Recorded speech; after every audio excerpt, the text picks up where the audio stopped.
Ante todo, mando mis saludos a los asistentes y sobre todo a los organizadores de este sexto Congreso Universitario sobre Sustancias Psicoactivas, Congreso Mexicano, ¿no?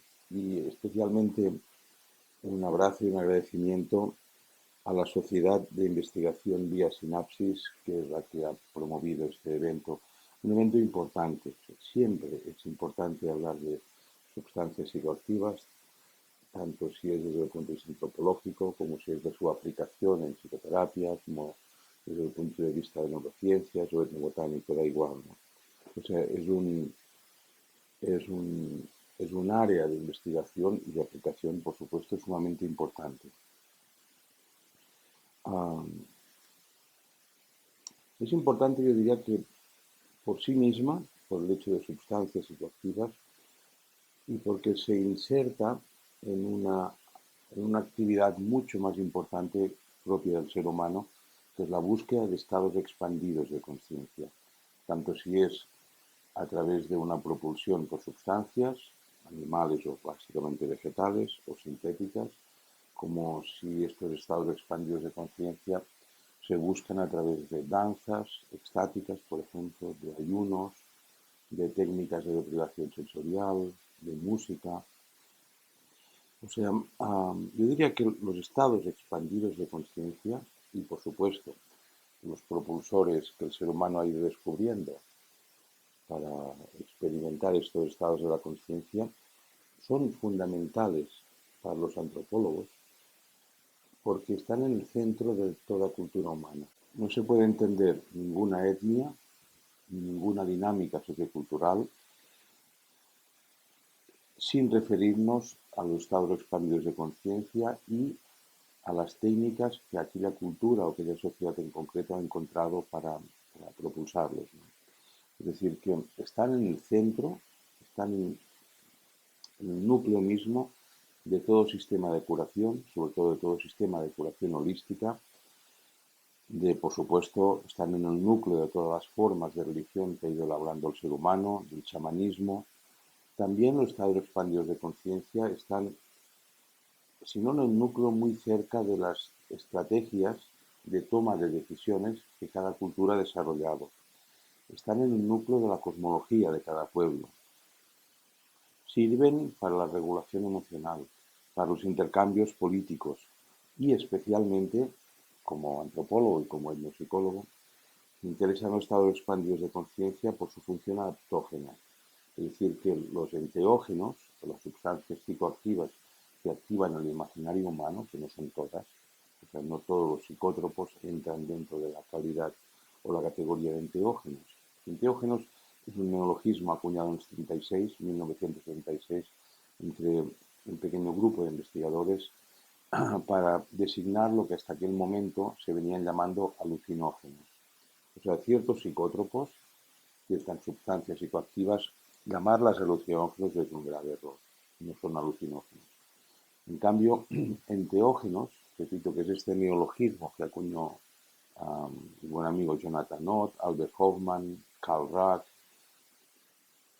y Robert Gordon Wasson, todos ellos muy amantes de México, para designar estas sustancias que despiertan la experiencia de lo divino dentro de uno. Y enteógeno viene de esto, de la raíz theos, en theos, gen, theos, que significa Dios en griego, en, un prefijo, que significa dentro de uno, dentro del sujeto, y gen en el sufijo, que viene a significar que despierta, que genera. Entonces, enteógeno es un término que en su origen viene a significar aquello que despierta la experiencia de Dios o lo divino dentro del sujeto.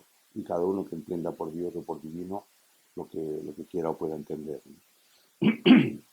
Entonces, cada cultura, cada momento histórico de cada sociedad ha buscado un método o un grupo de sustancias o la forma de uso de una sustancia para activar el imaginario humano, con fines básicamente adaptógenos.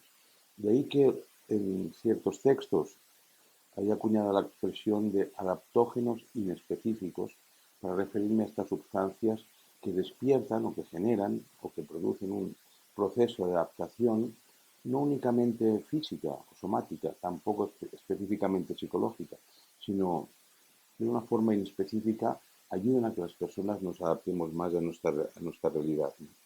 Y estos adaptógenos inespecíficos, podríamos decir sin error, y en términos generales esto sí, que en cada sociedad son considerados lo más sagrado. Cada etnia tiene como lo más sagrado de sí sus enteógenos o sus técnicas. Repito que a veces son técnicas extáticas, técnicas de respiración, no es un consumo de sustancias, ¿no? O sea lo que sea, para propulsar lo que se ha dado en llamar la ebriedad sagrada. Esto es el enteógeno o la técnica enteógena que cada sociedad tiene como lo más sagrado de sí. Y haciendo un repaso rápido, ¿no? Pues ¿cuál era la sustancia más sagrada de Occidente hasta hace menos de un siglo? Pues haciendo un rápido repaso del Occidente en general, pues obviamente era el vino, o sea, una sustancia embriagante. El vino Jesucristo compartió el vino con el Santo Grial, que sigue siendo el símbolo de lo más esotérico que ha generado la humanidad, el Santo Grial, pues compartió el vino con sus discípulos, ¿no? Y si acordamos del Antiguo Testamento, también Noé, cuando acabó el diluvio y se secaron las tierras, bajó del arca, fuera historia, fuera mitología o metáfora, da igual, en este caso, lo primero que hizo Noé fue pedir a sus hijos, Sem, Cam y Jafet, que plantaran uva para tener uva para hacer vino. O sea, y es muy significativo que el Antiguo Testamento indique que Noé, el patriarca, que salvó a la humanidad del diluvio, lo primero que pidiera plantar fue semillas de uva y no, por ejemplo, de cereales para poderse alimentar él y a su familia en un sentido ordinario, ¿no? México tiene entre sus tradiciones sagradas ancestrales el consumo del peyote y de las brugnancias, entre otras, y también del cactus San Pedro. Pues un poquito más al sur, los pueblos indígenas amazónicos tienen como lo más sagrado también el consumo de ayahuasca y también de diversas variedades de brugnancia, ¿no? Y pues en Cataluña, la pequeña patria de la que soy nativo, pues entre nuestros símbolos sagrados arcaicos está la manita muscaria, un hongo rojo con volvas blancas encima, que le quedan de la tela original y que ha sido durante siglos tomado para buscar esta ebriedad sagrada y que aún nosotros, yo mismo, cuando era pequeño, pues en el colegio lo dibujaba con enanitos viviendo dentro, con gnomos, ¿no? O sea, con seres sabios, muy activos, que propiamente habitantes del imaginario tradicional de Cataluña y también de los países nórdicos de Europa, donde crece esta seta y durante miles de años se usó para producir estos estados de ebriedad. Pero repito que no solo son sustancias, ¿no? Y aunque este congreso universitario versa sobre sustancias psicoactivas, a veces es bueno recordarlo, ¿no? Para no quedarse aislado y minimizando el tema, que hay muchas otras técnicas, ¿no? Como las danzas de bichos, por ejemplo, las muchas técnicas de yoga, de pranayama hindú, técnicas de respiración como el Kapalabhati, por ejemplo, las técnicas sufíes de Hadra y de Zikar, etcétera, ¿no? Entonces, también nuestra cultura contemporánea, occidental, podemos afirmar sin miedo a equivocarnos, que es hija de las sustancias psicoactivas, ¿no? De los enteógenos de nuevo cuño, como básicamente el LSD, ya que la generación beat primero, después los hippies, después las discotecas. Las discotecas son un intento históricamente documentado, un intento mecánico o electrónico de reproducir el efecto del LSD con recursos externos, ¿no? Sin tomar la sustancia. El pop art, las raves actuales, por ejemplo, incluso uno de las personas que han transformado el mundo, Steve Jobs, pues en su biografía no tiene ningún apuro en compartir o en hacer público que él tomaba LSD para inspirarse en las nuevas vías que debía indicar a sus empleados, ¿no? En Apple. Y, y hoy día también, digamos que la creatividad industrial, sobre todo en el Silicon Valley, en Estados Unidos, que es donde salen la mayor parte de innovaciones técnicas y buena parte también estéticas, lo que está más en boga son las microdosis del LSD, o sea, hay incluso estudios sobre ello, estudios científicos, ¿no? Que no es solo una cuestión costumbre popular o algo así, ¿no? Costumbre psicodélica. Y muchos de las grandes figuras actuales de Silicon Valley se inspiran a base de tomar microdosis de LSD que deja la mente abierta y más perceptiva a estos recursos adaptógenos, como antes comentaba, ¿no? La entrada de los enteógenos al occidente contemporáneo, que de hecho están en la base de nuestra cultura, por muy industrializada y tecnificada que nos parezca, ha seguido 4 pasos históricos o 4 paradigmas culturales en el occidente actual que son claramente discernibles. Y en cada uno de ellos se puede observar la importancia que ha tenido el uso del LSD básicamente, pero también de otros enteógenos en la conformación de nuestra cultura contemporánea, tanto a nivel estético como idiosincrásico, como también de la tecnología, ¿no? Pues, por ejemplo, desde el año 1940, para poner números redondos, ¿no?, al 1960, en estas 2 décadas, los enteógenos, básicamente el LSD y luego la psilocibina, sintetizados ambos por el genial químico Albert Hofmann, fueron considerados desde el punto de vista psicomimético, que se les llamaba. Es decir, que en el mundo psiquiátrico, donde se abrieron las puertas al uso de estos enteógenos, se consideró que el efecto que producían era similar al de la psicosis, al del trastorno psicótico, ¿no? El laboratorio Sandoz, suizo, que fue el que partió miles de dosis de LSD en la década de los 50. Acordémonos que el 19 de abril de 1943, que es una fecha histórica para el mundo de los enteógenos y de los psicodélicos, 19 de abril de 1943, Albert Hofmann probó accidentalmente una dosis potentísima de LSD y se dio esta anécdota histórica de que cuando sintió que le empezaba a hacer efecto, un efecto completamente desconocido para él. O sea, nunca antes nadie en el mundo contemporáneo había probado la dietilamina del ácido lisérgico.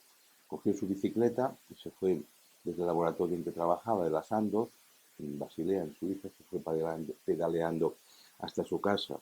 Y de ahí que actualmente, el día 19 de abril, se considere haya sido nombrado el Día Internacional de la Bicicleta, de ir en bicicleta, ¿no?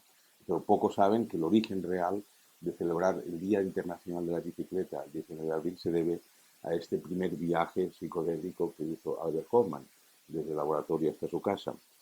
Entonces, en esta década, años 40, 50, hasta principios de los 60, el efecto de estas sustancias psicoactivas era considerado, como decía, un reproductor de estados psicóticos, ¿no? Y muchos psiquiatras occidentales incidieron en el LSD, experimentaron en sí mismos, ya que el laboratorio les animaba, el laboratorio Sandoz, a que experimentaran lo que estaban viviendo de forma trastorno sus pacientes, de manera que pudieran tratarlos mucho mejor al generar esta empatía entre el psiquiatra o el psicoterapeuta y sus pacientes, ¿no? Luego, poco a poco, digamos, finales de los años 50, principios de los 60, con lo cual número redondo sería las 3 décadas de 1960 a 1990, cambió el paradigma y los enteógenos dejaron de ser considerados como psicotomiméticos, como reproductores de estados de psicosis, para ser considerados como expansores de la creación artística, por así decir, ¿no? Como lo que se llamó psiquedélicos en Estados Unidos y psicodélicos en Europa. Pero ambos términos tienen una misma raíz etimológica, y es que disuelven la psique. Psiquedélicos viene de delos, que en griego significa disolver, ¿no? Psique no es tanto que disolvieran la psique como la estructura egoica de la persona, ¿no? En psicoanálisis se llama el ego. Entonces, bajo esta nueva forma de comprender el efecto de los enteógenos en estas 3 décadas, repito, de 1960 al 90, se generó todo un mundo simbólico, artístico, científico también, idiosincrático, derivado del efecto de la LSD principalmente, y luego también de los hongos psilocíbicos que se fueron extendiendo, en fin, que a remolque del efecto de la dietilamina de ácido lisérgico, pues se fueron buscando otros propulsores de estados expandidos de conciencia y claro, nos encontramos con propulsores de uso tradicional. Pero en estas décadas hay que pensar que todo el pop art, por ejemplo, salió exactamente del efecto de la LSD, ¿no? De intentar reproducirlo de forma artística. No sé, la famosa canción de Lucy in the Sky with Diamonds de los Beatles, que es una canción dedicada al LSD, que es el acrónimo de las tres palabras principales del título de la canción, de Lucy, L, in the Sky, S, with Diamond, D. Pues fue compuesta en el 1967, o sea, en estas tres décadas, ¿no? Y también en estas tres décadas se empezaron a gestar numerosas psicoterapias, aprovechando esta disolución de la estructura egoica que se veía en el efecto de los enteógenos. Y en México, precisamente, vivió uno de los psiquiatras que yo diría que más aportó a esta vía terapéutica, a pesar de que no ha sido nunca demasiado reconocido, que fue el doctor Salvador Roquet, que él creó una técnica de la cual yo he sido seguidor y paciente suyo, que denominó de psicólisis, la técnica psicolítica, que era más o menos lo mismo, ¿no? Disolver la psique para permitir que saliera lo que está bloqueado. Pero no solo ella, o sea, toda la actual psicología transpersonal de Grof, por ejemplo, y de otros psiquiatras transpersonales, Grof no es el único, ni mucho menos, pues vienen de estos años que aunque se prohibió a medianos de la década de los 60, se prohibió el consumo del LSD y la difusión oficial, pero siguió habiendo una producción masiva de ácido lisérgico, una distribución, aunque fuera ilegal, por todo el mundo, y un uso en terapia, y un uso en producción artística, y un uso en generación de idearios humanos al margen de las leyes prohibicionistas. Luego llegamos al 1990 aproximadamente, y en las dos siguientes décadas, hasta el 2010, de 1990 a 2010, cambió de nuevo el paradigma y todo el pop art se fue quedando en segunda línea, las terapias psicodélicas también, la psicología transpersonal evolucionó y poco a poco fue imperando un nuevo paradigma para entender el efecto de las sustancias psicoactivas dentro del marco cultural occidental, que fue el paradigma chamánico. Es decir, en 1990 empezaron a salir de sus regiones indígenas chamanes, tanto amazónicos como huicholes, como andinos, empezaron a salir y a difundir este paradigma, que es el paradigma chamánico. Y de pronto se empezó a entender el efecto de esas sustancias psicoactivas, los enteógenos, dentro del paradigma chamánico, o sea, como propulsores de estados expandidos de conciencia que permiten conectar con dimensiones de la realidad de carácter animista. O sea, no hay que olvidar nunca que el chamanismo es una forma de expresión propia de los pueblos animistas. De ahí que cuando se habla de chamanismo occidental o de neochamanismo, hay que tomar esta expresión, digamos, hay que ponerla muy en cuarentena, ¿no? Porque Occidente, por lo menos Europa, la cultura europea, no es una cultura animista desde hace siglos, con lo cual no pueden haber chamanes en Occidente, por lo menos chamanes entendidos en el sentido convencional, en el sentido serio, que usa la antropología para entender este concepto, ¿no? Pero en fin, sea como sea, empezó a haber el chamanismo, los neochamanismos, empezaron a salir chamanes de la Amazonía y a llevar sesiones o ceremonias con ayahuasca, con peyote también, los que venían de México. Y de pronto, pues este paradigma chamánico, digamos, animista, de origen animista, fue el que predominó para entender la experiencia de los enteógenos en el mundo occidental.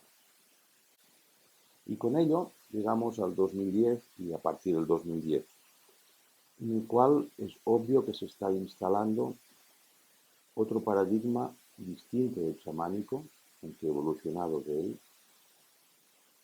para encajar, para entender el efecto de los enteógenos. Y es lo que podríamos llamar el paradigma espiritual o el paradigma transpersonal. Entonces, en estas décadas, a partir de 2010 hacia el momento actual, empezaron a difundirse por Europa, básicamente también por Estados Unidos y por las ciudades, al mundo urbano latino, algunas algunos nuevos sincretismos religiosos, básicamente salidos de Brasil, como el Santo Daime, por ejemplo, la ODB, a Barquina también, sincretismos religiosos cuya sustancia de comunión con la que comulgan es un enteógeno, ¿no? Y también salieron pues, de las fronteras mexicanas personas que ya no que repartían peyote básicamente, pero no ya como chamanes, sino dentro de esta nueva visión espiritualista, vamos a llamarlo así, ¿no? Como de una espiritualidad no confesional. Y este es el paradigma actual. Digamos que es un paradigma, por un lado, transpersonal, que sería una forma contemporánea también de entender la experiencia espiritual más allá de reglas confesionales, ¿no? Y de ahí que se están surgiendo um, nuevos, de momento discretos, nuevos discretos movimientos religiosos y tendencias simbólicas e idiosincráticas basadas en una espiritualidad o en la espiritualidad que surge bajo el efecto de los enteógenos. Y desde la antropología, aunque no tiene nada de nuevo preguntárselo, uno puede plantearse estos interrogantes, ¿no? Por ejemplo, ¿de dónde sale este interés o este anhelo permanente por parte del ser humano para tomar enteógenos, para tomar sustancias psicoactivas? ¿De dónde salen? De hecho, Erika Bourguignon, en un estudio ya clásico, puso de relieve que el 86% de las sociedades humanas estudiadas por la antropología consumen algún tipo de embriagante sagrado, 86%. Y, y si este anhelo de búsqueda de lo extático lo alargamos o en él incluimos no solo el uso de sustancias, sino también de técnicas extatogénicas, como las danzas o la música, pues prácticamente es el 100% de las sociedades humanas que dedican buena parte de su esfuerzo y buena parte de su tecnología para buscar estas experiencias. Entonces, uno puede preguntarse, ¿no?, legítimamente, ¿de dónde sale este interés? Porque en estos últimos 40 años la prensa, sobre todo, ha estado repitiendo, ¿no?, que tiene que ver con adicciones, tiene que ver con una búsqueda fantasiosa de escape de la realidad, pero no tiene que ver con esto, ¿no? Es decir, que desde la antropología se puede afirmar que esta búsqueda de la experiencia extática forma parte de la propia naturaleza humana, igual que la sexualidad o que el instinto gregario. Es un impulso connatural. Es decir, que el ser humano tiene una necesidad innata de vivir experiencias trascendentes, de vivir unas experiencias que salgan del sistema cotidiano y que den sentido, den plenitud, den orden y den orientación a su existencia ordinaria. Y esto se puede observar tanto en el mundo contemporáneo, altamente tecnificado y postindustrializado, hasta las sociedades más simples que han sido objeto de estudio de antropología, ¿no? Y para ir acabando, voy a sintetizar algunas de las necesidades universales del ser humano cuya satisfacción tiene que ver con el uso de psicótropos, o sea, de sustancias enteógenas. En primer lugar, diría que hay una necesidad innata y universal de escapar a ratos de la presión de la realidad cotidiana, sea cual sea esta realidad cotidiana. O sea, el ser humano necesita descansar de ella, y no solo a través de los periodos de sueño diario en el que nos sumergimos, ¿no? Y con ello, repito, no me refiero a una huida fantasiosa de la realidad, o sea, una huida infantil o narcisista. No tiene nada que ver, ¿no? Digamos, simplemente buscamos a ratos descansar de la presión de la cotidianeidad para regresar a ella con una fuerza renovada. Y los enteógenos o las técnicas extatogénicas han sido siempre un recurso para escapar a ratos de la presión de la realidad cotidiana, pero no de la consciencia de esta realidad. En segundo lugar, otra necesidad universal en cuya satisfacción intervienen las drogas es el intento permanente del ser humano para ampliar nuestra experiencia global de la realidad. Es decir, todo ser humano, hasta donde puedo afirmarlo, ah, tiene un gran olvido que de alguna forma le genera anhelo. Y ese gran olvido del ser humano, ¿de dónde venimos antes de nacer? ¿A dónde vamos después de morir? Es el gran interrogante, ¿no? ¿Qué sentido tiene el dolor en nuestra vida? Y de hecho todas las grandes religiones se han tejido para resolver estas preguntas, ¿no? Para darnos respuesta a ellas. De ahí que la experiencia de la muerte ha estado siempre muy cerca, si no ha sido propiamente inherente, a la experiencia extatogénica, ¿no? Es decir, que el ser humano necesita, repito, buscar recursos para ampliar, para expandir su experiencia de la vida cotidiana, ¿no? De la realidad, para expandirlo de manera que pueda responderse estas grandes preguntas. Y de ahí también que numerosos enteógenos tradicionales, básicamente vegetales, se denominan, en la lengua vernácula que sea, con alguna expresión que tiene que ver con la muerte. Por ejemplo, ayahuasca, uno de los enteógenos, hoy día ya panamazónicos, que se ha extendido por todo el mundo. Ayahuasca es un término que viene a significar esto, la soga o la liana que nos lleva al lugar de los muertos. Pero no en el sentido de que nos ahorcamos con esta liana, sino de que propulsa un estado de conciencia que nos permite conectar o percibir o sentir a los muertos, ¿no? El mismo peyote mexicano, el cactus del peyote, que viene del término náhuatl peyotl. Y peyotl en náhuatl significa algo así como la tela del corazón, la tela que envuelve el corazón. Y entonces el término para este cactus enteogénico tiene que ver en su lengua original, como digo, con el corazón en el sentido no de órgano cardíaco, sino de la vida, ¿no? Del origen de la vida. O sea, necesitamos hablar con nuestros dioses, los seres humanos, dicho en términos no académicos. Necesitamos hablar con nuestros antepasados, o por lo menos creer que lo hacemos, para dotar de un sentido a nuestra existencia cotidiana.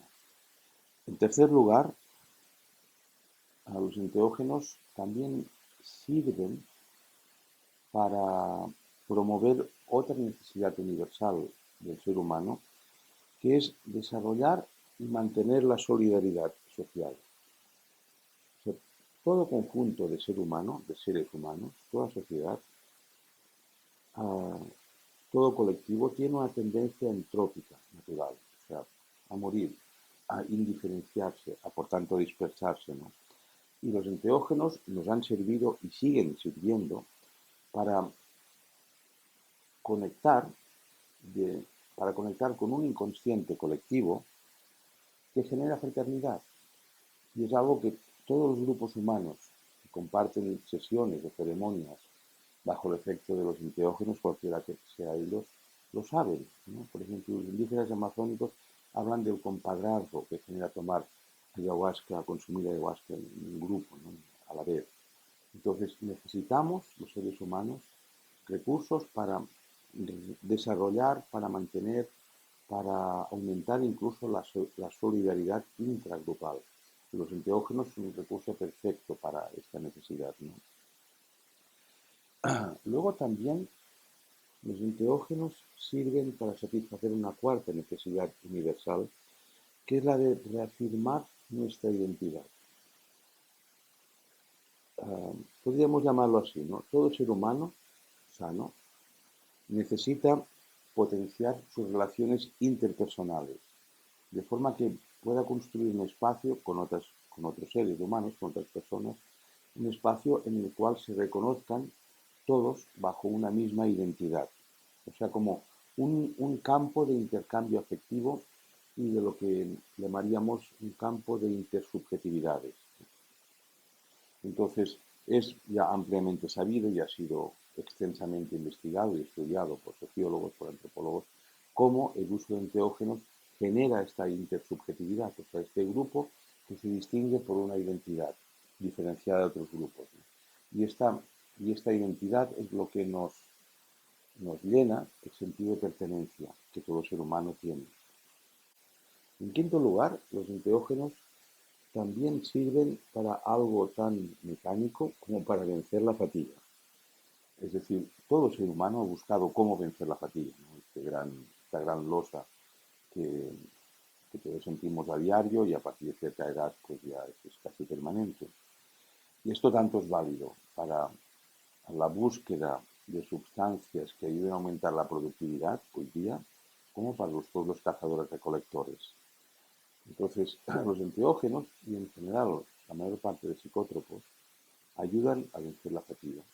El ser humano puede correr más rápido, puede sostenerse más tiempo en la actividad que sea, y en ello, por supuesto, el campeón actual es el café. O sea, a veces hago broma diciendo, pero digo en serio, ¿no? Que si desapareciera el café de lunes a martes, la industria occidental caería en picado y con ella caería la cultura occidental. El café es el estimulante que mantiene a los trabajadores, a los burócratas, el café y la cocaína, pues funcionando al nivel de productividad que les exige nuestra sociedad actual, ¿no? Y luego, para acabar, hay otra área, otra esfera que a mí me resulta personalmente apasionante, y es una esfera o una necesidad universal del ser humano en la cual intervienen profundamente los enteógenos, que es la toma de decisiones. O sea, durante años me he interesado por investigar como antropólogo y como musicólogo cómo toman las decisiones las personas, tanto a nivel individual como a nivel colectivo, digamos, a nivel cultural. Y cada cultura tiene su estrategia de toma de decisiones. Y es muy interesante averiguarlo, ¿no? Porque cada cultura y cada momento histórico en cada cultura ha desarrollado ciertas técnicas o ciertos métodos, que no es lo mismo, en los que apoyarse para tomar decisiones. Entonces, en la mayor parte del tiempo en que la humanidad ha estado recorriendo la Tierra, estas técnicas tienen que ver con estados expandidos de conciencia, es decir, con experiencias visionarias, por ejemplo, con, por supuesto, consumo de enteógenos. Es decir, muchos pueblos nativos toman sus decisiones bajo el efecto de sustancias psicoactivas. Por ejemplo, el estudio concienzudo de las técnicas de toma de decisiones que el ser humano ha desarrollado nos lleva a dar un paseo larguísimo, ¿no? Por ejemplo, entre los métodos predictivos tales como la lectura de huesos calcinados, como se hacía en todo el norte de Europa y en el norte del continente americano, al estudio del I Ching taoísta, o sea, la gran obra del ser humano, este libro del I Ching, que no es un libro, es un conjunto de textos antiquísimos, nos lleva a recorrer y a estudiar pues, todos los sistemas calendáricos complejísimos, egipcios, por ejemplo, aztecas, incas, todos estos calendarios agrícolas que ayudaban a las personas a hacer predicciones y por tanto a tomar decisiones, ¿no? A la búsqueda de visiones oraculares también nos lleva este recorrido, a análisis de sueños, por ejemplo, al efecto de drogas psicoactivas, al estudio de técnicas de intuición, al estudio de la contemplación cristiana, por ejemplo. Y, y la investigación en este campo de la toma de decisiones nos dice que nada de lo que creemos sobre la realidad, tal y como la ha descrito la física clásica, es cierto. Es decir, nos dice que nada de lo que vemos en realidad es cierto, pero no nos dice qué es la realidad. Algo que también es muy propio del chamanismo y de las personas que consumen de una forma ordenada sustancias psicoactivas. Porque cuando la persona pregunta sobre la naturaleza de la realidad, en cierta forma, la física cuántica, las ciencias cuánticas actuales, o sea, lo que llamaríamos la física de las posibilidades, le responde que ya es bastante adulto para responderse por sí mismo qué es la realidad, dejando, por tanto, el acto mismo de la toma de decisiones como un punto de generador de realidades. Los invito a que a partir de esta reflexión del efecto de las sustancias psicoactivas en sí mismo, el efecto en sí mismo en la mente de un adulto como un atractor, que se denomina técnicamente, o como un punto generador de realidades, sea un tema sobre el que os ofrezco reflexionar. Nada más, os deseo un buen congreso y espero que pronto podamos vernos a nivel personal. Gracias.